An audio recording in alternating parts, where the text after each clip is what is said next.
Welcome to StopFake, the place where we debunk disinformation about Ukraine and set the record straight. I'm Askold Krushelnycky, a British journalist, and I'm delighted to present this week's StopFake Digest. Among the fakes we examine this week are joint Ukraine-US naval sea breeze exercises disrupted because of Ukraine. The European Parliament accuses President Poroshenko of political repression. Who are the Gagauz, and are they really demanding autonomy? Kirovohrad residents overwhelmingly prefer tsarist-era name. So let's get to the details. On July 18th, RIA Novosti reported on its website that the Sea Breeze 2016 joint US-Ukrainian military exercises were unable to proceed because of technical problems with Ukraine's flagship frigate. RIA's source for this claim was a telephone conversation with an anonymous, quotes, military diplomatic source, quotes. After Ukraine's top Navy leadership disputed RIA's fake claims, the agency changed the story on their website, reporting that the exercises were successfully underway.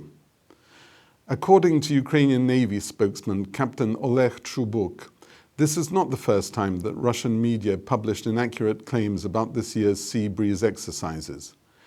Speaking to Radio Liberty, he stressed that the exercises are proceeding on schedule and the Ukrainian naval frigate, that RIA Novosti claimed had broken down, was in fact sailing in the Black Sea with other ships participating in the exercises.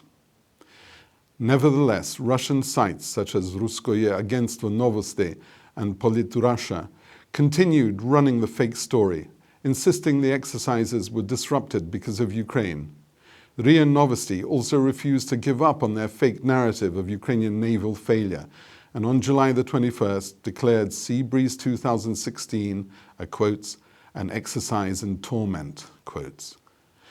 Ukraine's Navy claims otherwise. The exercises kicked off successfully on July 18th, and on July 20th, Ukraine's border guards conducted a successful sea landing. Russian propaganda site Ukraina.ru reported this week that members of the European Parliament are calling on President Poroshenko to stop political repression in Ukraine, while another Russian site declared that the European Parliament directly accused Poroshenko of political repression. The source for these claims is a June 23 letter to President Poroshenko from the European United Left Nordic Green European Parliamentary Group, signed by German Socialist EU MP Gabriel Zimmer, the group's president. The letter does not reflect the position of the European Parliament, but simply of one radically left small faction made up of 35 MEPs out of a total of 766 deputies. The Russian sites, however, imply that the letter reflects the view of the entire European Parliament and distort the language of the letter to claim that in Ukraine, activists are increasingly subjected to intimidation and violence. Quotes, "These are the methods Ukrainian authorities use to suppress society's political and social demands," ends quotes, they claim, and note that in the eastern Ukrainian city of Kharkiv, activists' rights are increasingly being curtailed. But the actual quote from Zimmer's letter reads as follows, quotes, "The Office of the United Nations High Commissioner for Human Rights also observed an increased number of incidents involving political and right-wing activist groups in Kharkiv who suppress the political and social demands of the public through intimidation and violence," ends quotes. Gabriel Zimmer's letter expresses concern about the banning of the Communist Party and the alleged persecution of leftist organizations in Ukraine, and calls on the Ukrainian president to provide opponents the political space to advocate alternative ideas. Nowhere in the letter does she refer to state intimidation or state-sponsored political repressions. National minority demands for autonomy, a staple of Russian fakes about Ukraine, made a comeback this week with the claim that the Gagauz Turkic minority in the Odessa region are demanding autonomy.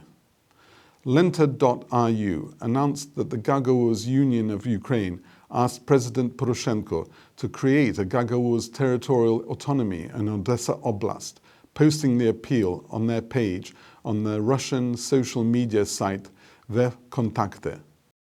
Prior to July 15, there was no Gagauz Union account in VKontakte, and the page's URL inexplicably includes the name of Valery Matkovsky, former Odessa City Administration Deputy Chairman. According to the Russian search engine Yandex, prior to July 14, this page was Valery Matkovsky's account. All posts relating to the Gagauz issues suddenly appeared on this account on July 14th to 15th. The Gagauz Union of Ukraine denies that they are requesting autonomy for their minority. During a press conference the union held in Odessa on July 19th, the group's leader, Vasily Kalioglu, said they had not submitted any such demands to President Poroshenko. The Gagauz are a Turkic Christian minority living in southern Ukraine and in Moldova. There are some 30,000 Gagauz living in Ukraine's Odessa Oblast. Russian sites have disseminated similar fakes claiming that the Bulgarian and Romanian minorities in Ukraine were demanding autonomy. Although these claims have been disputed by official representatives of these minorities and debunked by StopFake, Russian media such as Ukraina.ru and TASS continue to disseminate them. Russia's government daily newspaper, Rossiyskaya Gazeta, announced last week that Ukraine disregarded the majority opinion of Kirovohrad residents and renamed this central Ukrainian city with the name of a Russophobe. Quotes, more than 80% of Kirovohrad residents voted against the renaming of their city during a referendum. As an alternative, more than 90% supported the pre-revolutionary name of Yelisavetgrad, writes Rossiyskaya Gazeta. The publication uses the results of two different polls, a Kirovohrad city government poll and one conducted by the Kyiv International Sociology Institute, and manipulates both the poll dates and results to make its claim. Out of 230,000 Kirovohrad residents, only 45,000 participated in the city's October 2015 poll, in which, according to a local information site, many voted more than once, and only 77% supported Yelisavetgrad as an alternative.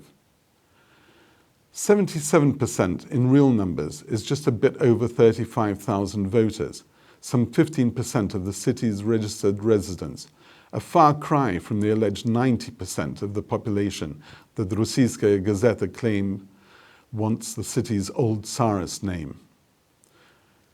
Earlier this month, Kirovohrad was renamed Kropivnitsky, in line with Ukraine's decommunization law, which calls for all Soviet-era names to be changed. The city has had several names since its founding in the 18th century, when eastern Ukraine was under Russian Tsarist rule.